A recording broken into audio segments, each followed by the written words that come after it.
Welcome to the Great Detectives of Old Time Radio. From Boise, Idaho, this is your host, Adam Graham. If you have a comment, email it to me, box13 at greatdetectives.net. Follow us on Twitter at Radio Detectives and check us out on Instagram, instagram.com/greatdetectives. A reminder, as you're making your travel plans in 2023, remember JohnnyDollarAir.com.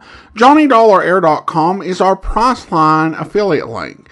So part of your purchase price goes to support the Great Detectives of Old Time Radio at no additional cost to you. So remember, when making your travel plans, check JohnnyDollarAir.com first.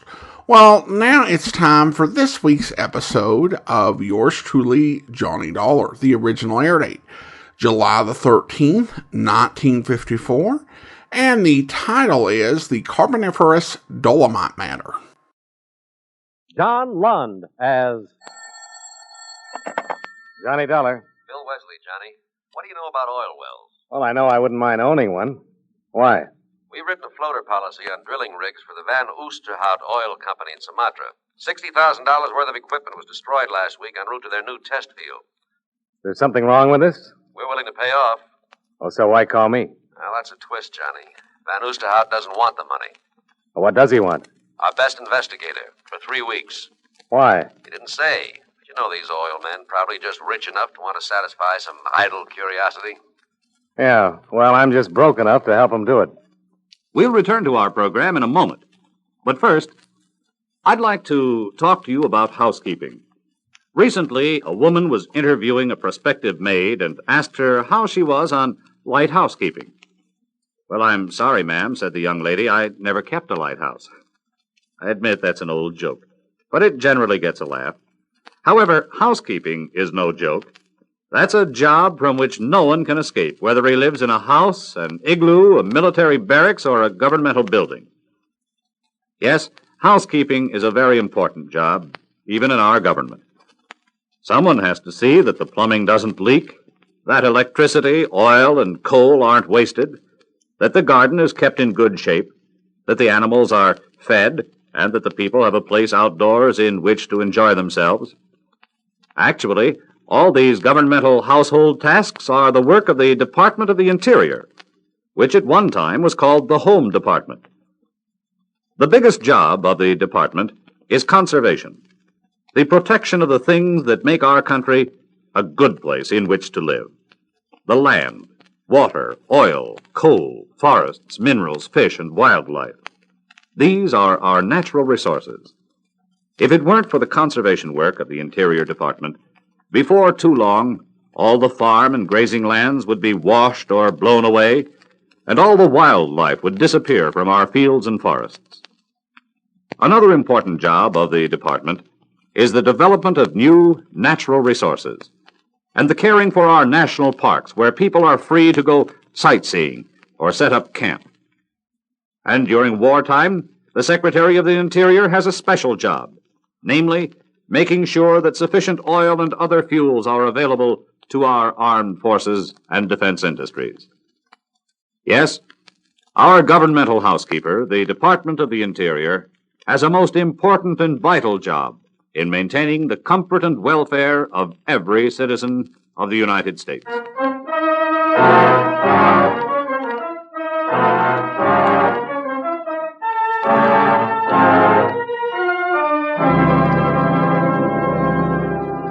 Expense account submitted by Special Investigator Johnny Dollar to Home Office, Eastern Indemnity and Insurance Company, Hartford, Connecticut. The following is an accounting of expenditures during my investigation of the Carboniferous Dolomite matter.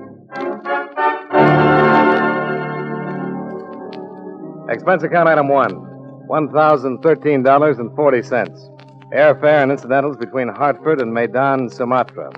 Expense account item 2, $1.50, cab fare to the offices of the Van Oosterhout Oil Company. The roughly timbered shack with corrugated tin roof didn't spell rich oil man to me, nor did Peter Van Oosterhout himself. No doubt you are wondering why I proposed such a strange agreement with your company, Mine Dollar. Well, that question had occurred to me, yes. So, I will explain then. It's not because I am a rich man, but because I am a gambler. You're gambling $60,000 against what? An oil well, Mynheer Dollar. And I need your help to keep the game honest. Well, what kind of a game do you want to deal me in? My rigging equipment was being transported by truck to my test well north of Achin. It was buried beyond recovery by a landslide, one which I believe was caused by a deliberate nitroglycerin explosion. The game sounds rough. It is not the first thing that has happened. Drill heads have been dropped into the bore, drilling shafts sawed and then welded so they would snap under pressure. The list is endless. And you think your operations are being deliberately fouled up? There is not the slightest doubt in my mind. Any idea why? No, Mynheer Dollar, I have not. What about the local authorities? Have you talked to them? I have. They have sent a man to the well to investigate. Well, then why send for me? Because I suspect the government man is also working against me. I see. You said you wanted me here for 3 weeks. Why the time limitation? My drilling permit from the government expires then. They do not renew. So you're willing to bet $60,000 on my ability to keep your well going for 3 weeks, hoping you'll strike oil in that time. I am. Will you work with me, Mynheer Dollar? Why not? It's your gamble.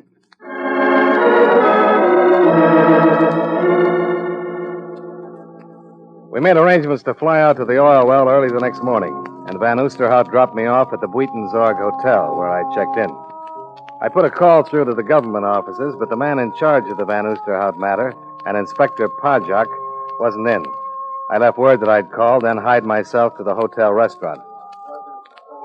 I was having a little trouble with the native menu when I received some unexpected assistance. You would forgive me, Mr. Dollar. Might I suggest you try the sample going? I'd be happy to. What is it? The known ingredients are rice, fish, and peppers. The unknown are the chef's secret, and the sum total of them all is sheer gastronomical ecstasy. Well, the only thing that could top that recommendation is for you to join me. I would be delighted. But not to dine, Mr. Dollar, merely to talk. By the way, I am Frederica von Osterhout. Peter's wife? His daughter. Well, I would have guessed that, except for the third finger left hand. Oh, of course, my wedding band. Yes, I am Mrs. Don Reynolds now, but I wish to talk with you as Frederica von Osterhout. Oh, why is that? Because I want you to persuade my father to change his mind and accept insurance money. You don't approve of his gamble? There is no gamble, Mr. Dollar. He's bound to lose everything. There's no oil there. What makes you so sure? My husband is an oil engineer. He has gone over my father's leases in every possible way. Geological survey, magnetometer, seismographic exploration. In every instance, the results have been negative. And what does your father base his opinion on? Wishes, hunches, gambles, Mr. Dollar. He's like a madman about this thing. All reason, all logic has been tossed to the wind. Well, then why is somebody trying to sabotage the well? There are always accidents attendant on any oil drilling project, Mr. Dollar. My father's have been brought about perhaps by the old equipment he's using. But they are accidents, nevertheless. There's not one shred of proof of anything else. You make out a pretty strong case for yourself. Then you will do as I ask. Try to persuade him. No, I'm afraid not. But you just said. Your father's got a stronger case. Yes, of course. The $60,000 your company will save if he relinquishes his claim. Well, can you think of a better one? To me, a man's life is worth more than $60,000. Now you've lost me. My father has a weak heart. Oh. If I am right and the well proves dry, I'm afraid the shock will kill him. And what if he's right? Accidents can happen to more than machinery. A life could still be lost. Like mine, maybe? That was your thought, Mr. Dollar. Not a very happy one, was it?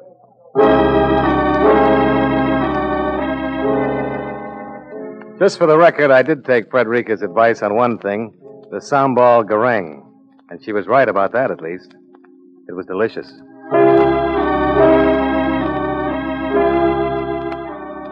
With the arrangements to leave for the oil field at dawn well in mind, I hit the sack early, hoping to get a good night's sleep. But somebody had different ideas. Mr. Dollar, are you in there, Mr. Dollar? What? Who's that? Inspector Pajak, Mr. Dollar. Open up, please. Oh, okay. Just a minute.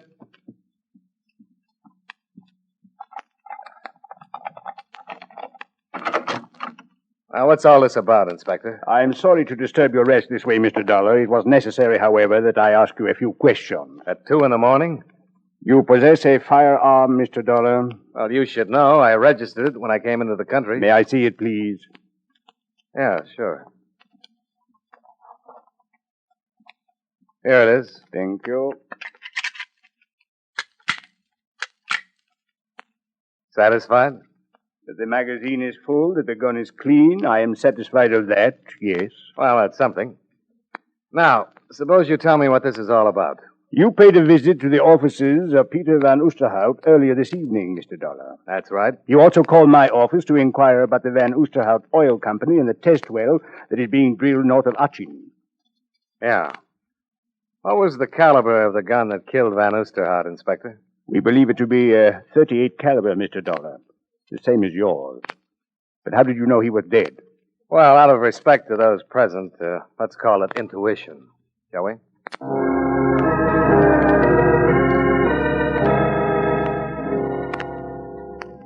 Inspector Pajak maintained a discreet, if not very informative, silence during our ride out to the Van Oosterhout Oil Company shack.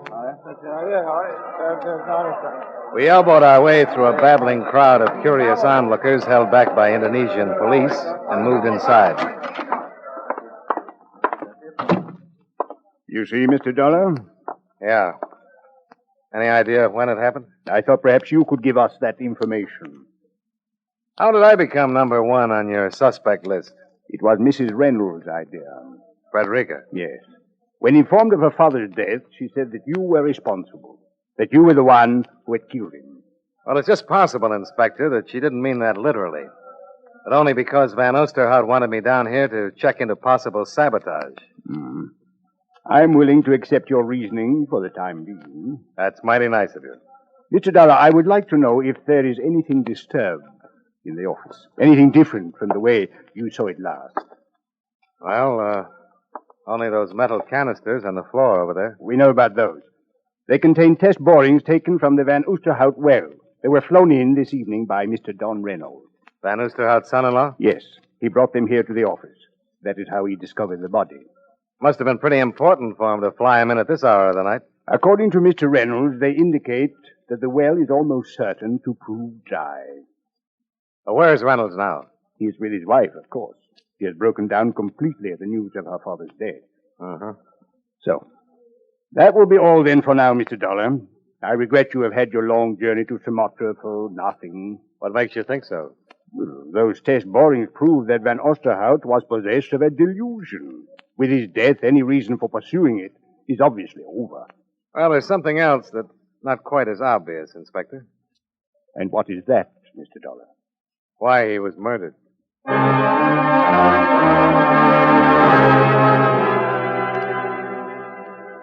One of Inspector Pajak's men drove me back to the Buitenzorg Hotel, where the night clerk put an end to any hopes I had for more sleep that night. He had a message for me to call Don Reynolds the minute I got in. I put in the call. Hello? This is Johnny Dollar. Oh, yes, Dollar. Glad you called. You going to be at your hotel for a little while? Well, that depends. On what? On what you want to come over here to talk to me about. Suppose it's to tell you who killed Van Oosterhout.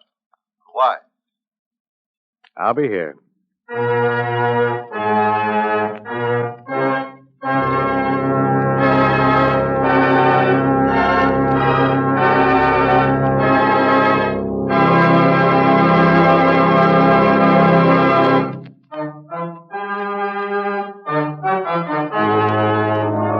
And now, with our star, John Lund, we bring you the second act of Yours Truly, Johnny Dollar.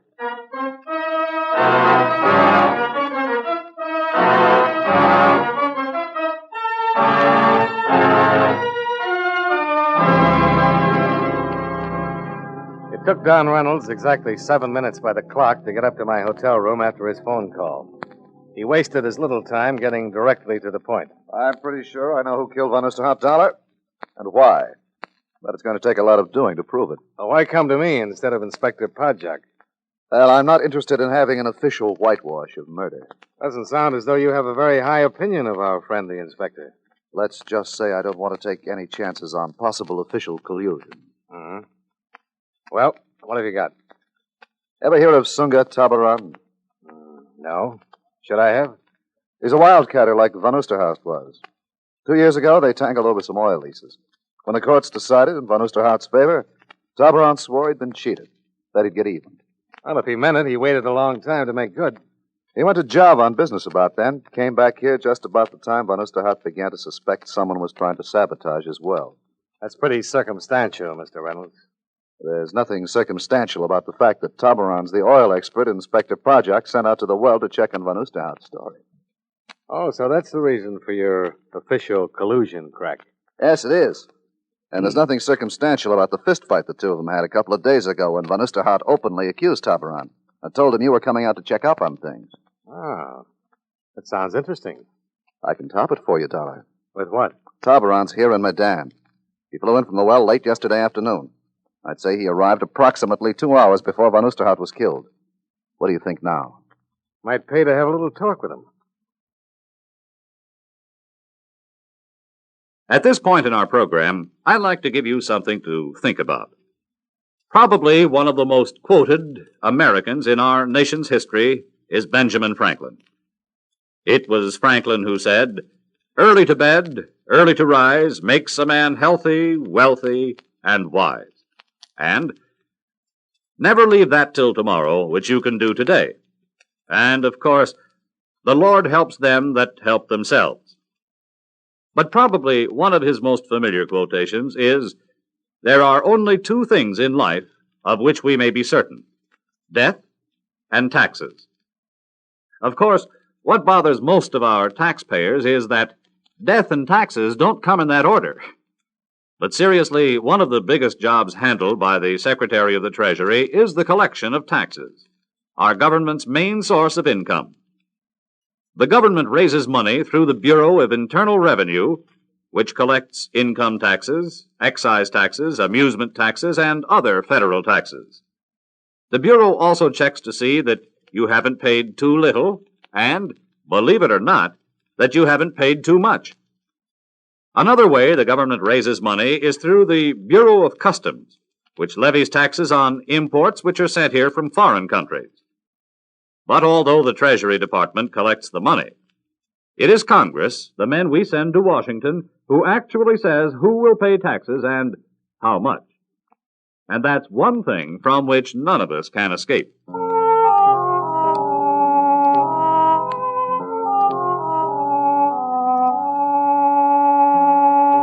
Expense account item 3, $1.65. Cab fare to the residence of Sunga Tabaran. It was a small modern bungalow nestled in some gently rolling hills at the edge of town. The false dawn was just starting to light up the eastern sky when I got there.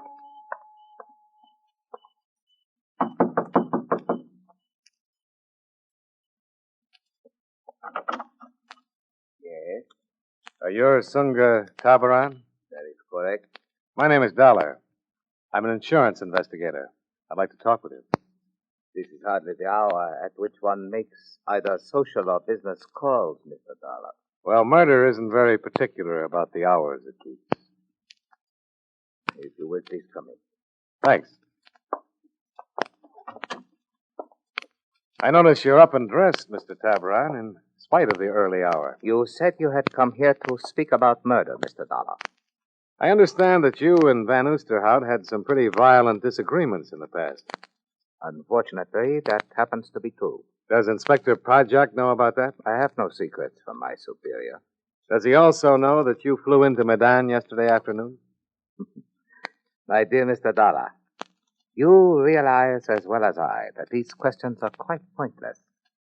Even if I did possess any guilty knowledge concerning Van Oosterhout's death, you could not hope to learn it this way. Well, maybe I'm just not bright. I'm afraid I cannot accept that. Thank you. No, you came here to talk with me, to look around, to try to judge, to measure, hoping perhaps I would make some slip, unconsciously reveal some information which might be useful to you. Yeah, that sounds like a reasonable supposition. It is regrettable, then, that I must disappoint you. There will be no slips, no unconscious revelations. I'm sorry. Oh, that's okay, Mr. Tabaran. You haven't hurt my feelings.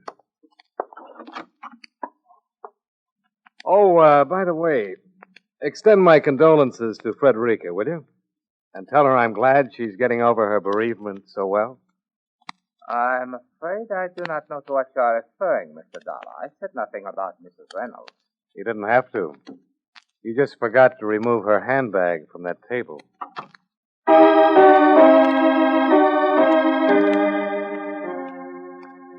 The question of what Frederica was doing in Sunga Tabaran's bungalow at that hour of the morning was an interesting one. But there were a few others bothering me even more. Expense account item 4, 75 cents. Precarious transportation aboard a bicycle rickshaw to the deserted offices of Van Oosterhout's Oil Company.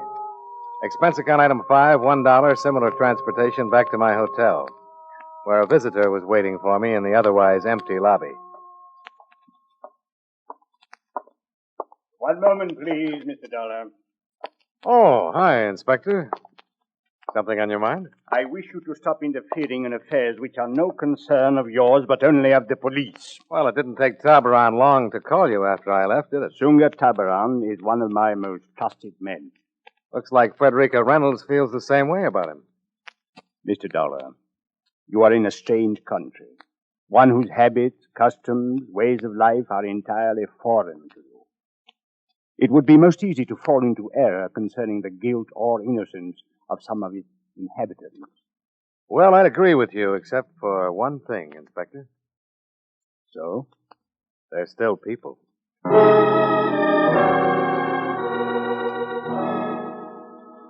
A tepid shower and a similar breakfast occupied my time until the town of Medan awoke to the new day. Then I walked down the street to the shop I'd noticed the night before, belonging to one Herr de Groot, oil geologist. It took de Groot all of 30 seconds to look at the specimens I'd pilfered from Van Oosterhout's office the night before, rub them between his fingers, and come up with a pronouncement. Yeah, there's no question. These test borings, they are from the Van Oosterhout number 1 well. And you've seen specimens like these before? But of course I have, young man, many times. They are composed in increasing density of a carbonate of calcium and magnesium, formed during the Carboniferous era of the Earth. In other words, what we have here are specimens of Carboniferous Dolomite. I'll take your word for that. Just tell me what it has to do with oil. But it has everything to do with it, young man. Under just such rock strata as these lie some of the greatest oil fields in the world. So the chances of the Van Oosterhout well hitting such a pool should be pretty good, huh? I would say it would be virtually impossible for it not to hit oil from 100 to 500 feet in depth below the strata. Any idea why Van Oosterhout wasn't informed of this? Not informed, but it must have been. Why is that? Well, these test borings have been brought in regularly by Van Oosterhout's son-in-law, Mynheer Reynolds. Why should he not have told him?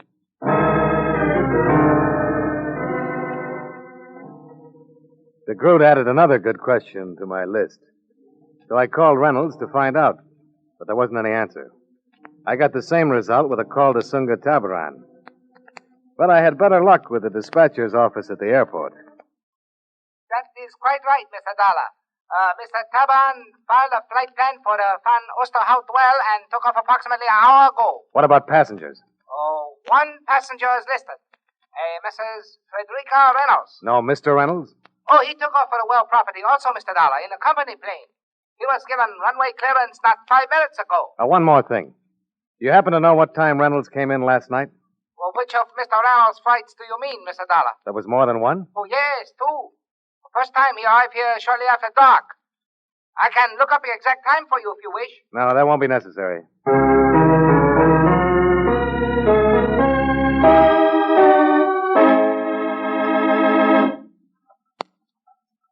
Well, granting your information is correct, Mr. Dollar, what is it you wish me to do about it? Now, look, Inspector. It's about time you stop being coy. You must have some or all of this information. And if I have? Then you know it adds up to 1 murder and maybe 2 more. I do not understand, Mr. Dollar. Reynolds knew from those secret test borings that Van Oosterhout was going to hit oil. That would seem most logical, yes. So if he could stop the well for 3 more weeks, the drilling permit would run out. Van Oosterhout would be through, and Reynolds could file for one of his own and bring in the well himself. Then you are accusing Mr. Reynolds of deliberately withholding information from his father-in-law, of sabotaging his drilling operation. And of killing Van Oosterhout. But why should he have done that? Well, somehow the old man must have learned the truth from those test borings we found in the office. If what you say is true, Mr. Dollar, we shall secure the proof we need in good time. Why did Tabaran and Frederica leave for the well? The death of her father brought some suspicions to Mrs. Reynolds' mind. She went to discuss them with Tabaran. Perhaps there is some proof out there at the well, and they intend to bring it back. Reynolds took off for the well 10 minutes ago, Inspector. What happens if there's another accident, and Frederica and Tabaran never get back? A plane will be ready at the airport by the time we get there, Mr. Dollar.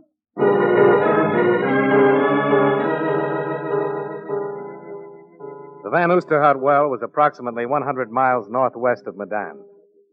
When we set down, both the company plane and Tabaran's were on the landing strip. The drilling rig was motionless, surrounded by high mounds of pumped-out mud. The entire area looked deserted. It is impossible they could not have heard us arrive. Where is the rigging crew? Mr. and Mrs. Reynolds and Tabaran. Well, there are not many places they could be. Bunkhouse, construction shack, powder house. Perhaps we had better try the office first. You know, it is quite possible that... Hey, there's Reynolds, coming out of the powder house. He's got a nitro tube in his hand. Nitro? But what would he be doing with nitroglycerin? Maybe we better find out. Reynolds! Hi there, Dollar. Inspector Project? Yes, just in time to see the fireworks. Are you going to shoot the well? Yeah, that's right. Drill struck a layer of igneous granite, broke off in the shaft. I'm going to drop this down and try to blast it loose. Oh, where's the rigging crew? Back in the jungle. Had to get them out of the possible blast area. Never can tell about these things. What about Mrs. Reynolds and Tabaran? Oh, they went along with them. The two of you better get back there, too. Oh, this mud sump will protect us. Well, maybe so, but sometimes these things pack an awful wallop. This one's not going to, Reynolds. What do you mean? Put down that nitro and come over here with your hands up. Are you crazy, Dollar? I'm going to blow that well. Mr. Dollar, why have you drawn your gun? You make a break for that well, Reynolds, and I'll shoot. Better do something about him, Inspector. He must have lost his mind. Put away that gun, Dollar. I'm telling you for the last time. Put the nitro down and come over here. Okay, Dollar. But I can't figure it. If you think I'm going to... He is running toward the well. Don't try it, Reynolds. It's too late now, Dollar. I'm blasting that well. Back in the mud, Inspector. Get back. What are you going to...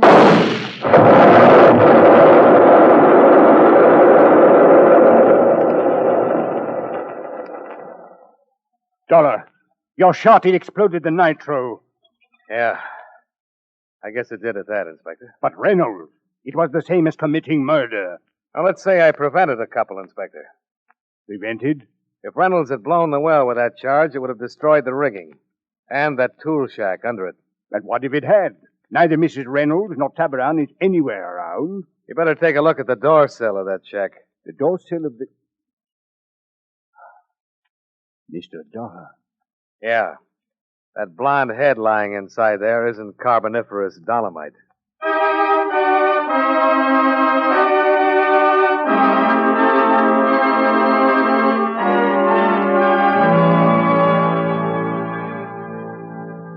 Expense account item 6, $23.15, hotel bill and miscellaneous. Expense account item 7, $1,032.60, airfare and incidentals back to Hartford. Expense account total, $2,074.05. Remarks. The trip home didn't seem half as long as the walk we made to the tool shack to see if Frederica and Tabaran were still alive. As it turned out, they were. If they hadn't been, well, I guess I just wasn't cut out to be a gambling man. Yours truly, Johnny Dollar.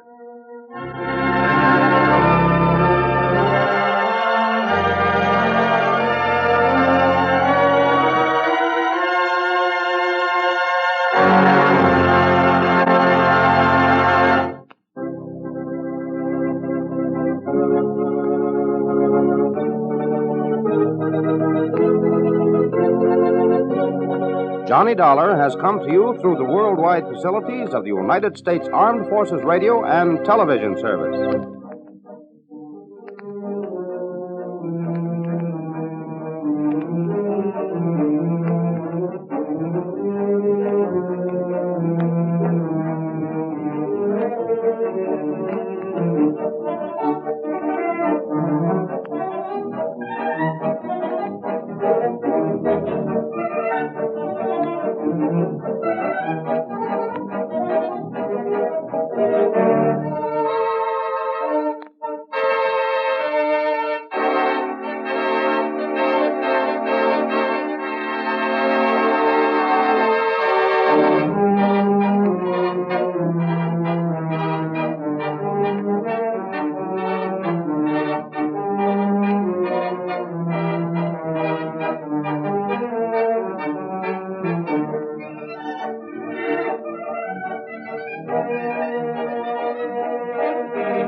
Welcome back. I will say, first of all, that this is a much better copy of the story than we played the first time around. I remembered it being pretty rough when I listened to it. I re-listened to the version we played, and it was not as bad as I remembered. I'm sure Andrew did what he could to clean it up, but it was still had a lot of interference and noise on it. This is a much cleaner copy. Now, I speculated when we first played this that this copy may have been from like later 50s or early 60s when they did the commercials in a different way. I mean the public service announcements, because the PSAs in this one are very weirdly timed. For example, a PSA replaced the opening, but still there was nothing in it that would take away from the plot. Now, I did have the opportunity to use a network version of this recording, but the network version was not nearly as good as this one. So, despite the weird PSA placements, this was still really enjoyable to listen to. We were presented with quite a few suspects, and I really quite like the way that gambling is kind of used as a motif in this story. At the beginning, we get Van Oosterhout gambling his insurance settlement on striking oil at this well. And then, of course, it ends with Johnny gambling that Frederica and Sunga were alive. I like the setting, and of course you know as soon as he heard the title, Jaime Del Valle loved the story. As we've established, he always loves those sort of tongue-twisting titles, both on Johnny Dollar and on Dragnet. Well, now it's time to thank our Patreon supporters of the day. And as it's the first Friday in January, we're going to thank those Patreon supporters who've been supporting the program for 5 years this month. So thank you to Marla and Maggie, both supporting the show at the Seamus level of $4 or more per month. And thank you to Dan and Garrick, both supporting the program at the rookie level of $2 or more per month. And all four have been Patreon supporters since January 2018. Appreciate your long-term support of the show. Thank you so much. And that will do it for today. A reminder that if you are enjoying the podcast and you haven't yet, be sure and follow or subscribe. It varies depending on the software, what it's called, just to make sure you never miss an episode. You can do this using your favorite podcast software, whether it's iHeartRadio, Apple Podcast, or the Amazon Music app at amazon.com/OTR Detectives. And also be sure and rate and review the podcast wherever you download your podcasts from. Next Friday, we'll be back with another episode of yours truly, Johnny Dollar. But coming up tomorrow, listen for Tales of the Texas Rangers, where... Hey, you see what I mean, Jace? Yeah, I'm glad you called us, Sheriff.